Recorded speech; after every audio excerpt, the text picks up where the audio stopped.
I still remember that day like it was yesterday, the kind of day that changes everything. A moment where all the gears in life seem to grind to a halt, like a scene from a movie you never thought would play out in your life. I had just secured a monumental business deal, 2.3 billion on the line, and instead of celebrating the victory, I found myself standing in a bank utterly humiliated.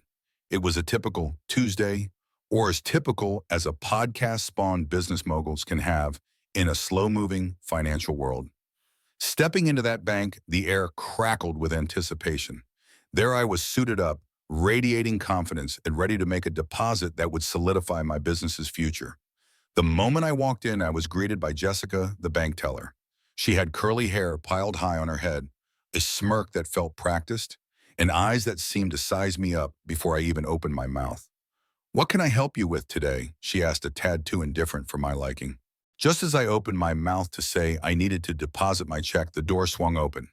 In walked a white man, tall-dressed, sharp, and suddenly Jessica's demeanor shifted. She leaned forward. "Hey there, how can I help you?" The warmth in her voice sent a chill down my spine. I could feel the contempt rising within me. It was like I'd stepped into some alternate reality where my presence didn't matter at all. I cleared my throat, trying to catch her attention again. "Actually, I'd like to make a deposit," I said, forcing that smile that was beginning to falter. But Jessica, her eyes still glued to Mr. Sharp-dressed man, waved her hand dismissively. I could feel every second tick by like an eternity as I stood there waiting for my turn, which seemed increasingly unlikely. Finally, I took a deep breath, mustered all of my patience, and reiterated my request only for Jessica to launch into a passive-aggressive game of ignoring me. Then, as if the world were punishing me for my persistence, the moment came. Jessica reached for my ID, her fingers brushing against the edges like it was something distasteful, and before I knew it, she threw my ID onto the counter so carelessly, almost as if it were dirt. The sound echoed through that otherwise sterile bank, and for a flash, the world stopped. Stunned silence. All eyes were on us. But let me tell you, in that moment, I didn't just feel humiliated. No, I felt something sharper, an urge to confront this blatant disrespect.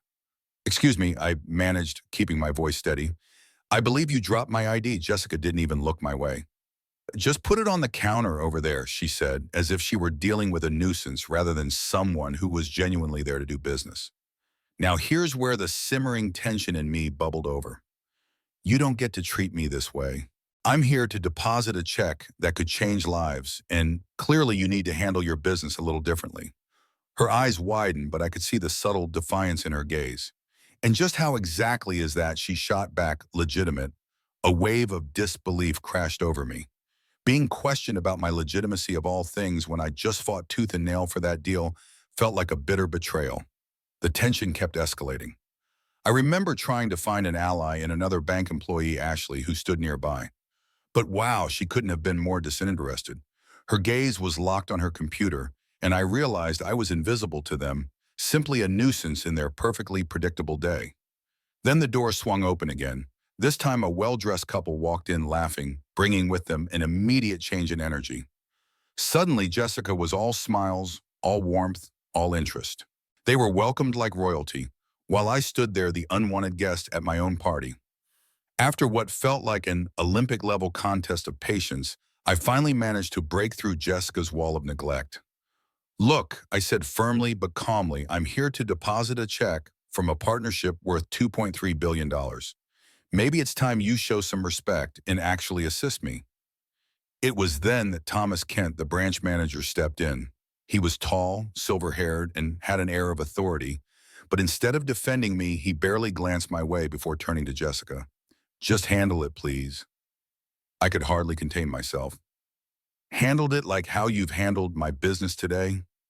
With indifference and disregard, I challenged, my voice rising a notch. All of a sudden, the room felt impossibly small. I was done feeling small. That's when it hit me. The true lesson of that day would not be about banking. It would be about standing my ground. Every bias, every dismissive stare was painting a picture of a narrative I refused to accept. Once I left the bank, the weight of that check hit me differently. It wasn't just about depositing money. It was about proving a point, fighting against a system that was still steeped in bias. And so the next day I returned armed with documentation of my partnership and proof of my legitimacy, But I wasn't just there to make a deposit.